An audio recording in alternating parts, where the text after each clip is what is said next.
अर्जुन और कर्ण जैसे इन वीरों के जाकर हथियार चल जाएंगे बेटा। तादिन दिन में रात है जा वही ताते वहीं लौट जा कछु ना बिगड़ो।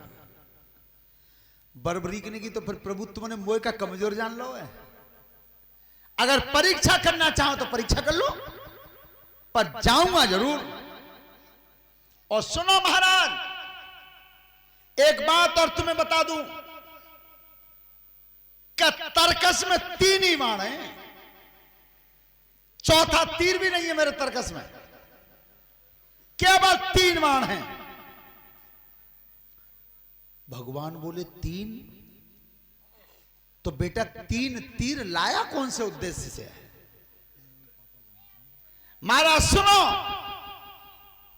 पहले तो लड़ाई को देखूंगा मैं आंखों से, और अगर मुझे कहीं अनीत दिखाई दी युद्ध के बीच में, अनीत को शब्द कहो सोई भगवान की नवज द्वांग उलट गई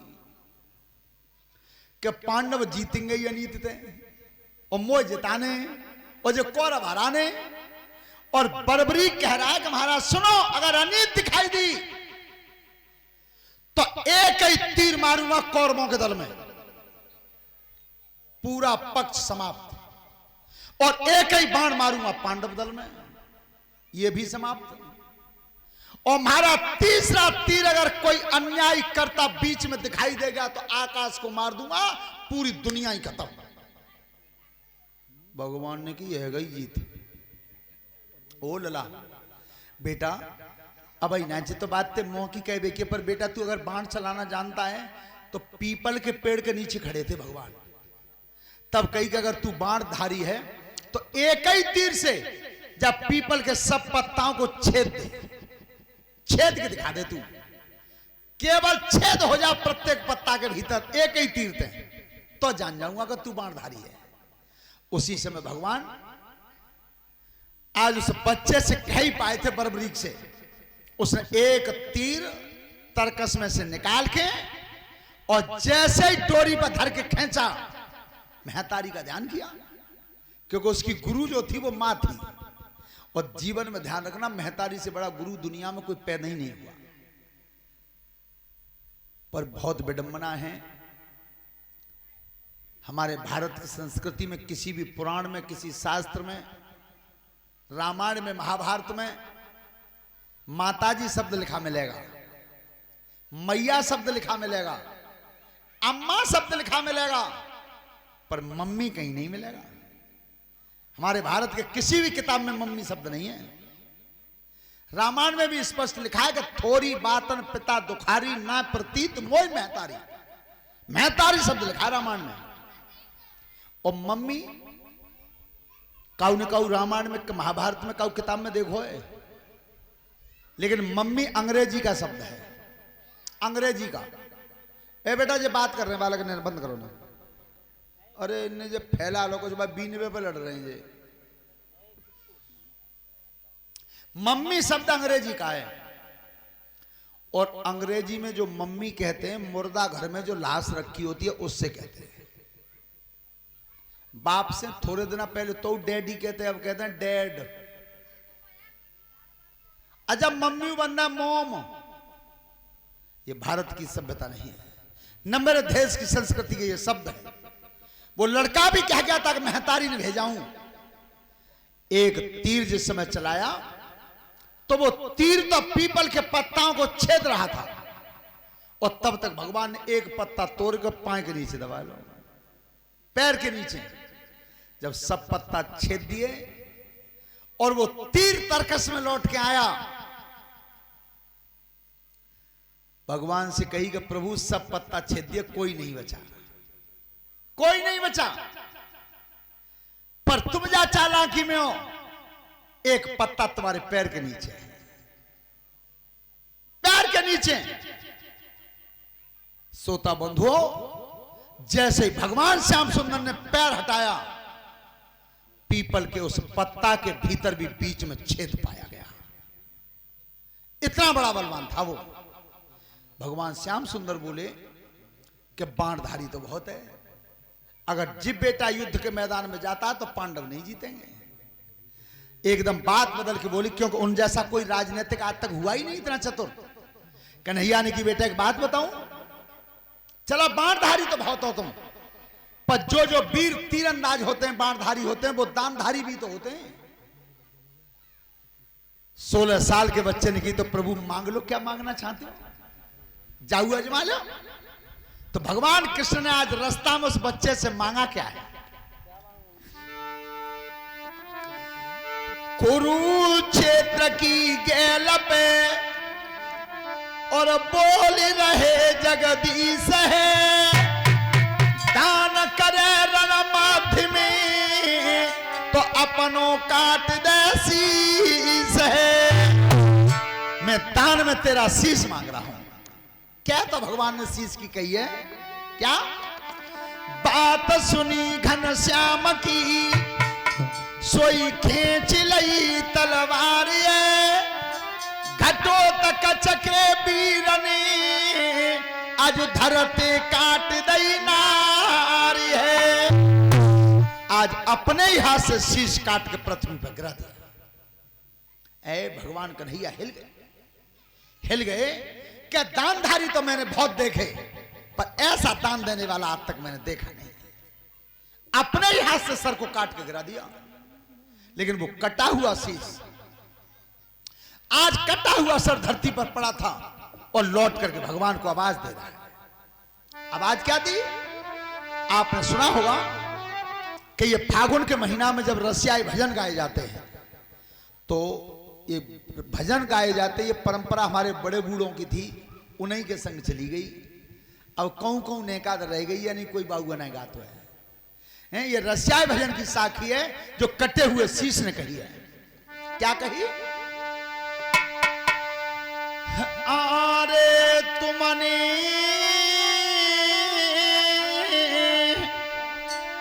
अरे बन के भिखारी दीनानाथ, तुमने बन के भिखारी दीनानाथ, तुमने बन के भिखारी दीनानाथ, अरे मेरे शीश दान में ले लाओ। तुमने बन के भिखारी दीनानाथ, तुमने बन के भिखारी दीनानाथ, अरे मेरे शीश दान में बन के भिखारी दीनानाथ रे मेरो शीश दान में ले लो। मोकू अरे समरू करन को भारी चाहू। मोकू समरा करन को भारी चाहो को, समरा करन को भारी चाहो, अरे मेरे पेट पर खोराही गायो। लोगो समरा करन को भारी चाहो, समरा करन को भारी चाहो, मेरे पेट पर खोराही आयो। समर करन को भारी चाह रे मेरे पेट पर एक हो। प्रभु मन की मन नहीं रहेगी, जा लड़ाई को देखने आया था मैं। भगवान श्याम सुंदर कहते हैं कि लड़ाई को अगर तुम देखना चाहते हो तो देख तो सकते हो, दिखा तो दूंगा मैं, पर तुम कर कुछ नहीं पाओगे। आज उस कटे हुए शीश में दिव्य शक्ति दी भगवान ने।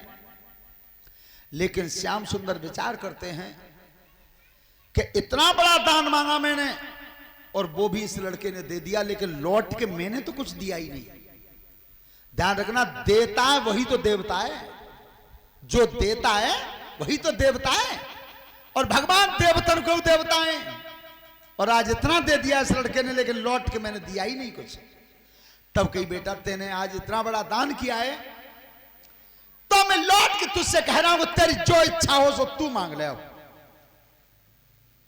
लेकिन समझदारी देखो, कन्हैया ये तो कह गए कि तेरी इच्छा हो सो मांग ले। अगर वो कटा हुआ शीश कह देता कि वो तो फिर जिंदा करो, तो करना पड़ता। लेकिन उस कटे हुए शीश की विद्युता कितनी थी, उसने मन में सोचा क्या मैं जा जीवन को आज मांग लूं तो यह जीवन किसी दिन फिर खत्म होगा, लेकिन कन्हैया देना चाहते हो तो मैं वो चीज मांगूंगा जो कभी खत्म ही नहीं होगी। मांग लो, क्या मांगना चाहते हो? तो वो कटा हुआ शीश भगवान से मांग रहा है। क्या?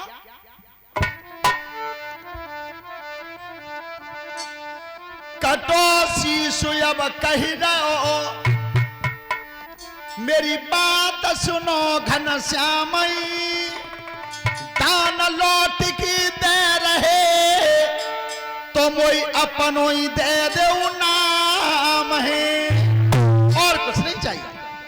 अगर दे रहे हो तो महाराज मुझे तुम्हारा नाम चाहिए केवल। क्या? लौट कन्हैया दे रहे और अपनों दे गए नामई, कटो शीश सुबह पूज रहो जो बन गयो खाटू श्याम है। ये खाटू श्याम भगवान की ये मांगा है, लौट के ये दे दिया था। आज भगवान रण क्षेत्र के लिए रथ को बढ़ा दिया। जो खतरा था वो पांडवों का खतरा यहां से टालना शुरू कर दिया भगवान ने। श्रोता बंधु,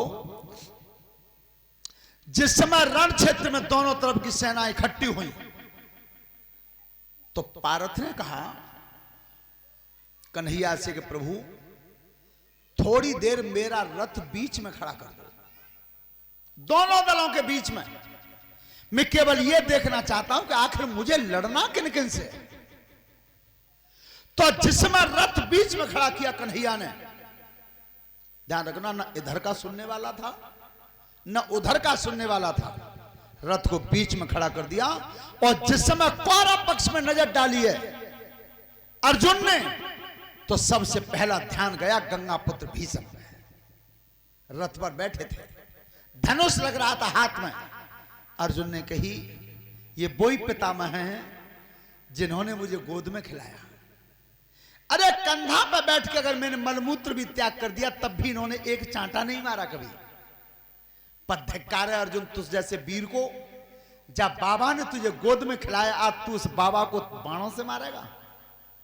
हिम्मत हार गई। दूसरे नंबर पर ध्यान किया तो द्रोणाचार्य गुरुजी खड़े थे। अर्जुन ने गुरु के चेहरा की तरफ ध्यान किया और बार बार धिक्कार दिया अपने को कि ये मेरे वही गुरु देवता हैं जिन्होंने मुझे सुबह पढ़ाया, दिन में पढ़ाया, रात में पढ़ाया। और आज अर्जुन तू कितना नीच बना जो आज तू उस गुरु पर हथियार चलाने आया है। कृपाचार्य को देखा, ये वही कृपाचार्य संत हैं जिसे मेरे पूर्वज मेरे पुरखा पूजते रहे। और अर्जुन उसी कुल में तू जन्मा जो कृपाचार्य जैसे संत पे आज हथियार चलाएगा। उसके बाद जब नजर किया तो कौरव खड़े थे सब भैया सब। पार्थ ने विचार किया ये मेरे भाई हैं, ये मेरा परिवार है। अगर रण क्षेत्र में अर्जुन तू अपने भाइयों को मार के गिरा देगा और उस राजधानी को जीत जाएगा तो हे पार्थ, जब परिवार ही मर जाएगा तो फिर राजधानी किन पे चलेगी, राज किन पे चलेगा? हिम्मत हार गया। जैसे ही पार्थ हिम्मत हारा है, कर्म क्या हुआ है? अरे यज भाग्य समर में पूबो,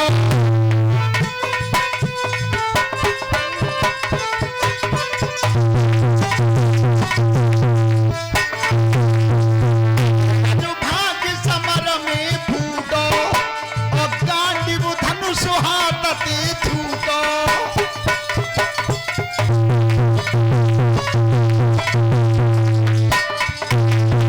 अब नहीं लड़ पाऊं लड़ाई और ताक न देख रहे अधुराई।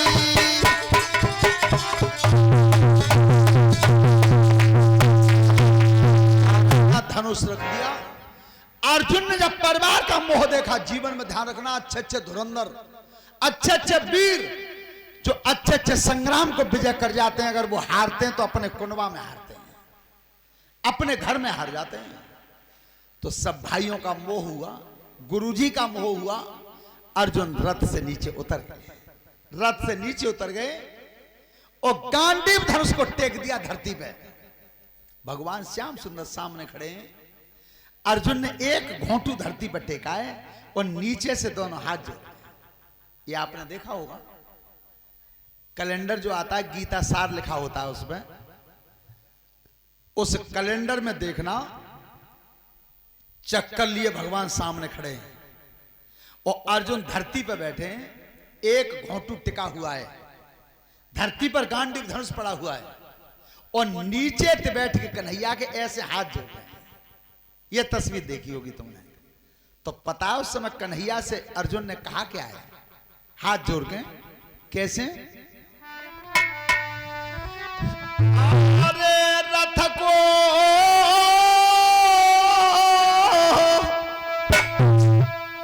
अरे पीछे हटाई ले दीनानाथ, रथ को हटाई ले दीनानाथ, रथ को पीछे हटाई ले दीनानाथ। अरे कोई घर लौटाई की ले चालो, रथ को पीछे हटाई ले दीनानाथ, रथ को पीछे हटाई ले दीनानाथ। अरे मोही घर लौटाई के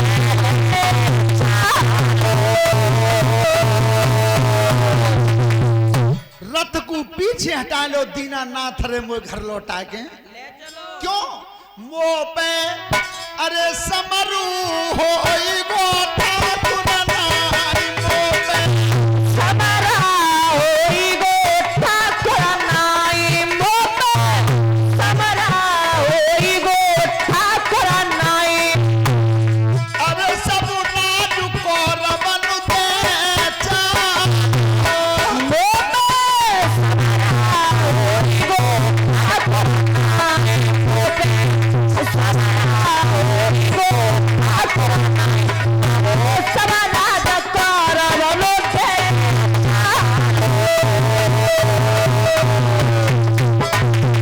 मो पे समर हो गो ठाकुर नाई, रे सब राज कौरवन। ए भगवान ने की बिगड़ को खेल। अगर अर्जुन ही हथियार फेंक रहा है तो महाभारत का होगा। उसी समय भगवान कृष्ण ने गीता का उपदेश किया है अर्जुन का मोह भंग करने के लिए। पारथ जिन्हें तू जन्ना समझ रहा है तो मरे भाई तो सब वैसे ही है। यदा यदा हि धर्मस्य ग्लानिर्भवति भारत अभ्युत्थानम अधर्मस्य तदात्मानं सृजाम्यहम् परित्राणाय साधूनां विनाशाय च दुष्कृतां धर्म संस्थापनार्थाय संभवामि युगे युगे। हे अर्जुन, जब जब हर युग में धर्म की हानि हुई है और अत्याचारी जब बढ़ते हैं तब तब धर्म का उत्थान करने के लिए और पापियों का विनाश करने के लिए मेरा अवतार होता है। जिन्हें जन्ना समझ रहा तू। भगवान ने एक बात और कही, अरे पारथ आज गांडीव धनुष फेंक रहे हो, पर एक बात मेरी सुन लियो, लड़ाई के मैदान से हट तो रहे हो। गांडीव उठाने में अर्जुन जितनी देर यहां होगी हस्तिनापुर के महलन में उतनी अंधेर हाँ। कैसी बात कर रहे हो? 700 श्लोक हैं गीता में। भगवान कृष्ण ने गीता जैसे उपदेश से अर्जुन का मोह भंग किया, अर्जुन का मोह भंग किया है। और जिस समय पारथ ने गांडीव धनुष उठाया है उसी समय युधिष्ठिर महाराज अपने रथ से उतर के चल दिए, रथ से उतर के चल दिए। जीवन में ध्यान रखना, जीत होती किनकी है? अहंकारियों की नहीं होती। युधिष्ठिर जब उतर के चले थे, लेकिन सोच कैसी है? उधर दुर्योधन था, कलह अवतारी था। युधिष्ठिर जब उतर के आ रहे थे तो वो गंगापुत्र भीष्म से कह रहा है कि बाबा आज जीत है गई। कि क्यों? कि युधिष्ठिर अब हमारे वीरन को और हमारी सेना देख के हिम्मत हार गया, अब आ रहा हो, आज माफी मांगवे। पितामह कहते ने सब्र कर ले, निक जोरे आई जानने, प्रतीक्षा करके क्यों आ रहा है? युधिष्ठिर जब आए हैं, गंगा पुत्र भीष्म के पैर छू के प्रणाम किए। पितामह, जब परिवार के आप सबसे बड़े मुखिया हैं, अब मैं लड़ाई लड़ने का तुमसे हुक्म चाहता हूं, तुम कह दो तो लड़ू। गंगा पुत्र भीष्म कहते हैं, युधिष्ठिर, आज तू अगर मेरे पास परमिशन लेने नहीं आता तो मैं तुझे सांप लगा देता। जैसे ही पैर छुए गंगा पुत्र भीष्म पितामह ने कह दिया, धर्मराज युधिष्ठिर तेरी विजय हो। गुरु द्रोणाचार्य के पैर छुए, गुरु द्रोणाचार्य ने कही, युधिष्ठिर तेरी विजय हो। कृपाचार्य के पैर छुए तो कृपाचार्य ने कह दिया कि तेरी विजय हो। पर द्रोणाचार्य कहते क्या हैं? बेटा युधिष्ठिर, आज अंतिम पाठ बता रहा हूं तुझे। देखिए, गुरु का पढ़ाना सिखाना कभी समाप्त नहीं होता, कभी नहीं, लेकिन आज समय गलत है, आज समय गलत है। आज के चेला जब विद्या सीख जाते हैं और सीखने के बाद 1 साल बाद कह देते हैं, का जानता है बेसो हम ना जानता, बे जानते हैं सो हम जानता है। लेकिन एक चीज ध्यान रखना, गुरु अपने पास कोई न कोई एक हथियार ऐसा रखता है ताकि वो खुद बच सके। यज्ञपति जी, आपने देखा हो, एक बार एक कुत्ता ने बिल्ली से कही कि मौसी तू मुझे पढ़ा दे। मौसी कही लालच में कि तू मुझे जानते का था, तू सिखा दे। सो बिल्ली सिखाते रही, पढ़ाते रही। 6 महीना बाद कही के मौसी पढ़ा दो। कहा बेटा, जितना जानती तितना सब पढ़ा। अम्मो पे कचना बचो। एक बार की, 2 बार की, मौसी और कोई विद्या रह तो ना गई तो पे बेटा मुंह पे कचना, मैं तो जानती का ही सो सब बता दी। क्या तो तई कही सो कुत्ता ने मुंह खोल को लंबी झपट मारी बिलैया में। जो झपट मारी तो बिल्ली कूद के पेड़ पे। नीचे तो कुत्ता कह रहा है, मौसी जिना सिखाओ। बिलैया ने ऊपर की, बेटा जाए और बता देती तो बचती कैसे आज। तो जीवन में ध्यान रखना, गुरु हत्या जरूर रखता है और न गुरु का कभी पढ़ाना बंद होता है।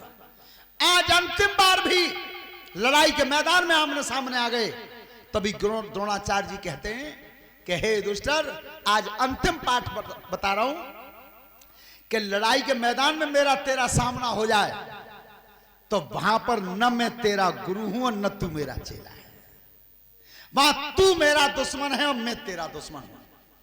पर युधिष्ठिर, तेने अपनी तरफ से जी समझ ली कि जे मेरे गुरु जी हैं और तेने हथियार कमजोर मारा गुरु जान के, उसी समय मैं तुझे साप दे दूंगा।